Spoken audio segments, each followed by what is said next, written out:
Hello everyone, doctor Priyadarshi classes में आप सभी का स्वागत है। आज है 13 अगस्त 2026 और 13 अगस्त 2026 से हम लोग सारे करंट अफेयर्स को डिस्कस करेंगे। तो चलिए आज की क्लास को स्टार्ट करते हैं। आज का फर्स्ट क्वेश्चन है,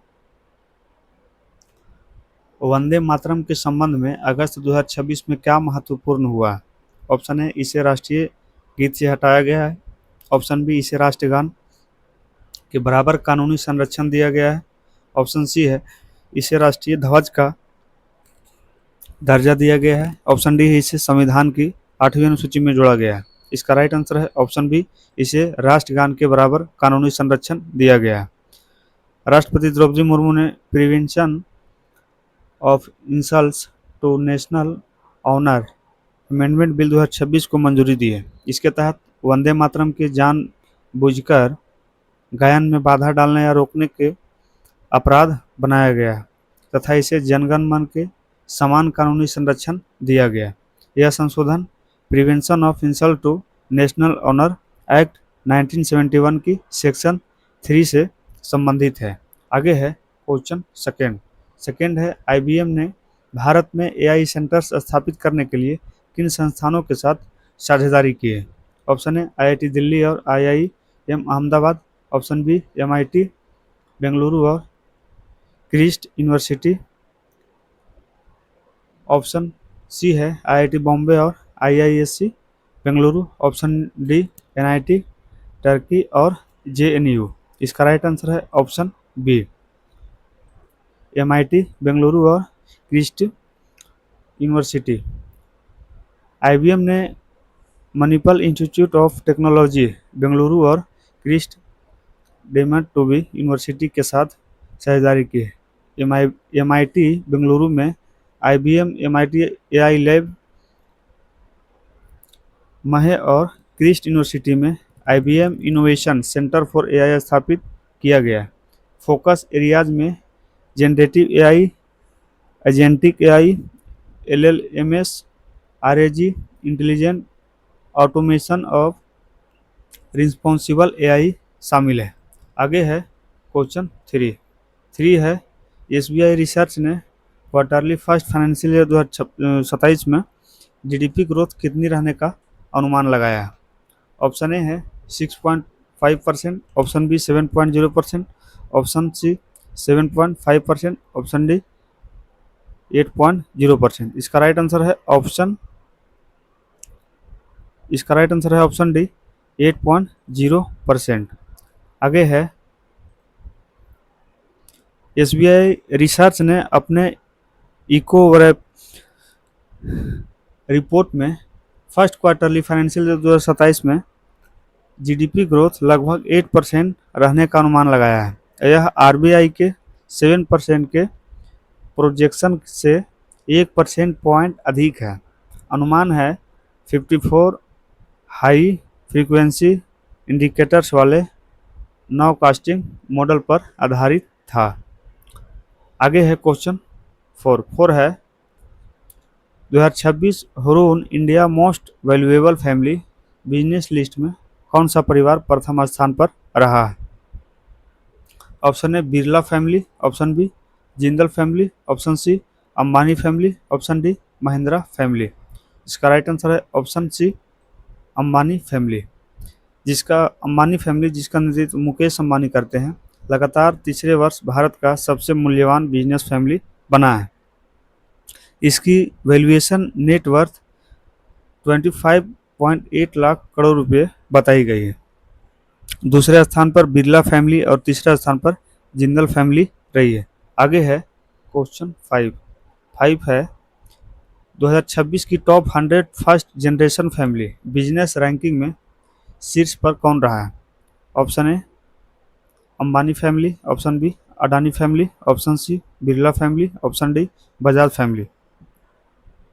इसका राइट आंसर है ऑप्शन बी, अडानी फैमिली। आगे है, पहली पीढ़ी फर्स्ट जनरेशन के फैमिली बिजनेस की अलग रैंकिंग शुरू की गई है। इसमें अडानी फैमिली गौतम अडानी ने नेतृत्व में 19.6 लाख करोड़ रुपए की वैल्यूएशन के साथ पहले स्थान पर रही है। 6 है, हंगरी के नए राष्ट्रपति के रूप में किसे चुना गया है? Option A, Tamas Sulyok, option B Peter Magyar, option C Andras Baka, option D Viktor Orban. इसका राइट आंसर है option C Andras Baka. Hungarian president ने पूर्व supreme court chief Andras Baka को नया राष्ट्रपति चुना गया है। उन्हें 140 वोट्स इन फेवर और 6 अगेंस्ट मिले। 19 अगस्त 2026 को पदभार ग्रहण करने वाले हैं। आगे है क्वेश्चन 7 है भारतीय नौसेना के next generation offshore patrol vessel Shruti को किस शिपयार्ड ने लॉन्च किया है। Option A Cochin Shipyard Limited, option B Mazagaon Dock Ship Builders, option C Garden Reach Ship Builders and Engineers और ऑप्शन डी है हिंदुस्तान शिपयार्ड लिमिटेड। इसका राइट आंसर है option C Garden Reach Ship Builders and Engineers. Shruti yard 3037 को कोलकाता स्थित GRAC ने launch किया है।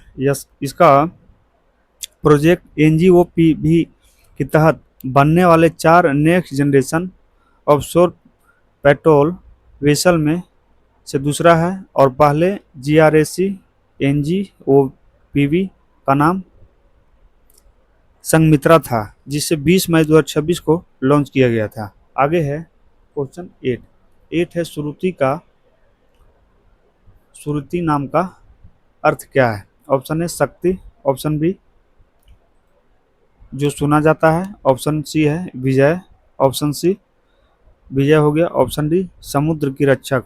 इसका राइट आंसर है ऑप्शन बी जो सुना जाता है। आगे है क्वेश्चन 9 है अच्छा श्रुति एक संस्कृत शब्द है जिसका अर्थ है दैट विच इज हिट, यानी जो सुना जाता है। इसका नामकरण भारतीय परंपरा के 4 वेदों का प्रतीक माना गया है। आगे है 9 स्काई रूट एरोस्पेस के 3 विक्रम सीरीज मिशन के लिए किस कंपनी के साथ मल्टी लॉन्च एग्रीमेंट किया गया है। Option A ISRO, option B HAL, option C Hex20, option D Agnikul Cosmos. इसका राइट आंसर है ऑप्शन सी हेक्स-20। भारतीय space startup Skyroot Aerospace और हेक्स-20 के बीच मल्टी लॉन्च एग्रीमेंट हुआ है। इसके तहत 3 डेडिकेटेड विक्रम सीरीज मिशन होंगे। इनका उपयोग earth observation, constellation in orbit, payload demonstration और थर्ड पार्टी स्पेसक्राफ्ट के राइड शेयर के लिए किया जाएगा। आगे है क्वेश्चन 10 है स्काई रूट एरोस्पेस के अनुसार विक्रम मिशन की शुरुआत कब होने वाली है। Option A first quarterly 2027, option B second quarterly 2027, option C fourth quarterly 2027, option D है फर्स्ट क्वार्टरली 2028। इसका राइट आंसर है ऑप्शन सी फोर्थ क्वार्टरली 2027 में। एग्रीमेंट के अनुसार लॉन्चेज 2027 की चौथी तिमाही से शुरू होने वाले यह स्काई रूट का विक्रम फर्स्ट मिशन आगमन के सफल लॉन्च के बाद पहला लॉन्च कॉन्ट्रैक्ट बताया गया है। आगे है क्वेश्चन 11 है प्रसिद्ध NBA कोच डॉन नॉल्सन का निधन कितनी आयु में हुआ है। ऑप्शन ए 80 वर्ष, ऑप्शन बी 83 वर्ष, ऑप्शन सी 86 वर्ष, ऑप्शन डी 90 वर्ष।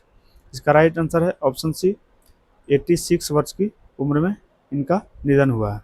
आगे है प्रसिद्ध अमेरिकी बास्केटबॉल कोच और फॉर्मर प्लेयर डॉन नेल्सन का अगस्त 2026 में 86 वर्ष की उम्र में निधन हुआ है। उन्होंने बॉस्टन सेल्टिक्स के साथ प्लेयर के रूप में 5 NBA चैंपियनशिप जीती थी और बाद में NBA हेड कोच के रूप में 31 वर्षों तक काम किया है।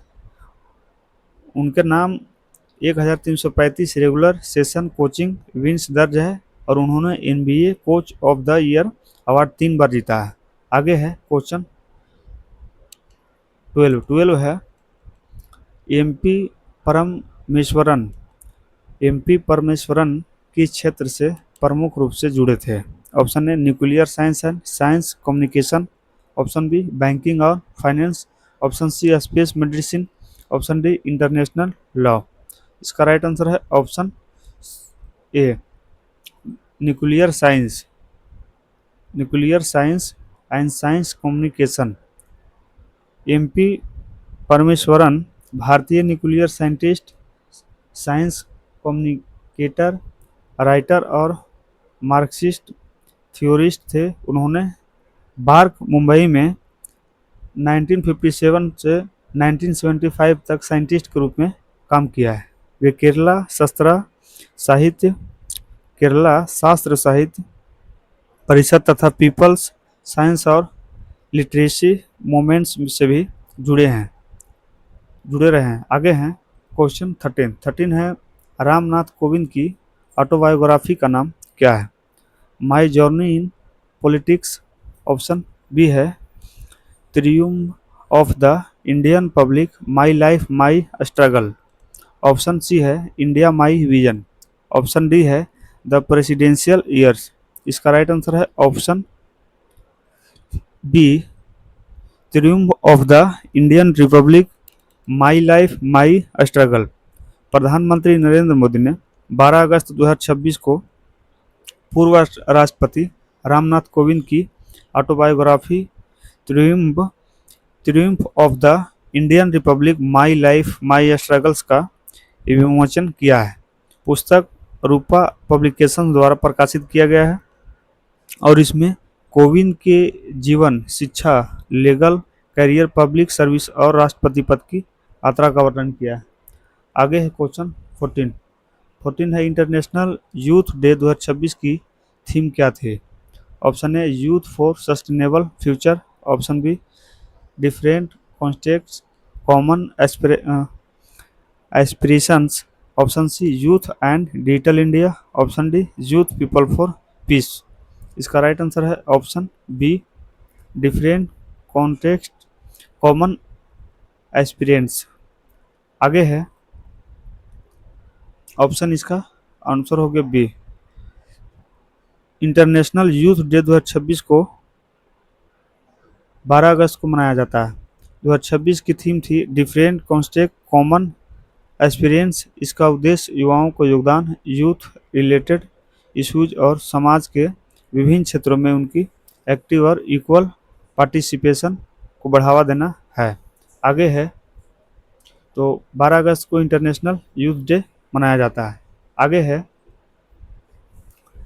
गुजरात सरकार ने नेचुरल फार्मिंग के लिए कितने सेंटर्स ऑफ एक्सीलेंस स्थापित करने हेतु 20 करोड़ रुपए की मंजूरी की है? Option A 2, option B 3, option C 4, option D 5। इसका राइट आंसर है ऑप्शन सी 4। गुजरात गवर्नमेंट ने 2026 से 27 के लिए 20 करोड़ रुपए मंजूर किए हैं, जिसमें नेचुरल फार्मिंग के लिए 4 सेंटर्स ऑफ एक्सीलेंस स्थापित किए जाएंगे। ये नवसारी, मोरबी, भावनगर और छोटा उदयपुर में स्थापित होंगे। इन सेंटर्स में किसानों को training, technology support, soil quality test, value addition और पोस्ट हार्वेस्ट प्रोसेसिंग जैसी सुविधाएं दी जाएगी। Thanks for watching doctor Priyadarshi classes और मिलते हैं अगले क्लास में। All the best.